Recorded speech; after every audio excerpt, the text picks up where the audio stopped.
Okay, so we're going to throw some floorboards on the 2020 Streetglide today. Now, you've heard the saying, mom ain't happy, nobody's happy, happy wife, happy life. Remember, you got your wife on the back, girlfriend on the back, whatever. She's out there all day, she's on the back of the bike, and you're probably got a comfortable seat. Her seat probably isn't as comfortable. You've got big floorboards, she's got little foot pegs. Make sure, you get her some pegs on the back. My pegs, I mean floorboards, something wider. Now, you can get ones even bigger than this. But these, $160, straight from Harley, black, powder coated, new hardware kit, thicker rubber than the pegs that are on there. Give her some more comfort on her feet, easier access getting on the bike when she's climbing on. Make her comfortable back there. You guys are riding together. You want her to be happy. You want her to be happy when she gets off the bike. You want her to enjoy the ride too. So, all right, let's get going. Okay, here's what you'll get in the kit. Now you see there's some extra hardware there. You only need 4 bolts. There's 6 there because it depends on what model your bike is, which 4 bolts you use. So you got your new brackets, nice gloss black. You got your aluminum powder coated trays, your rubber that's gonna pop into those. You can see how much more comfortable these will be. You can see that squish in there nice and easy. That'll be nice.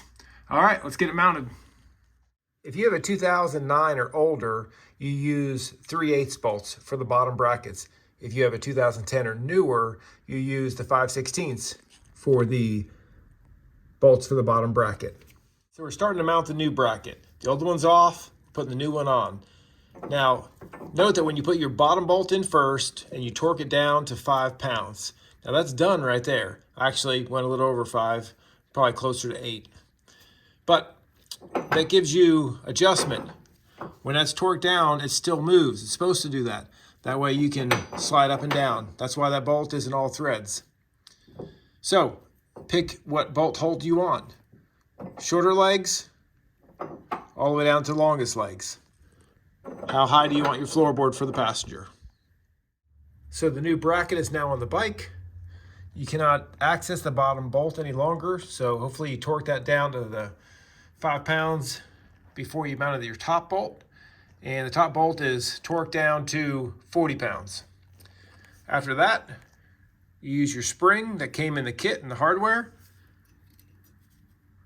You place it into the bracket, and then you take the little ball and you put it on top of the spring. So the next step, you're gonna take the bottom part of your floorboard and you're gonna put it in place.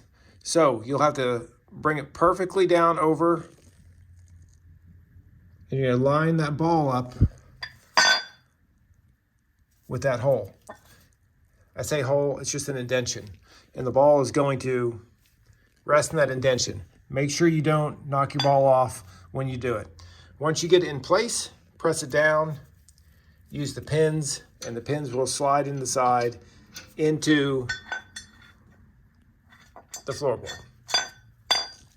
So you might think at this point it's mounted.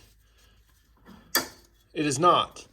Looking at the top, you can see you can see the pin pushed in the side, and it went into the bracket, into the side, into the bracket.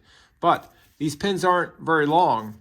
So if you imagine, as it's sitting there, it's only barely touching into the bracket and barely touching into the bracket. So when you look at the side and it appears, well, I'm in and I'm in, I'm ready to put my rubber down.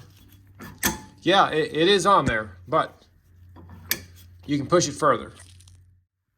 So those pins are now pushed all the way in. You'll see that'll give you room in just a second to push your rubber down, but it also is grabbing the bracket more. So that's basically how it's sitting inside your bracket now, with the pin sticking out the sides a little bit. Okay, the only thing left now is putting the rubber down.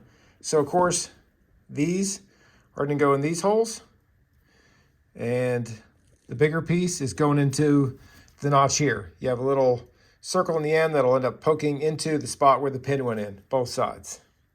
So let me push that in place and I'll show you the finished product. So it's all in place.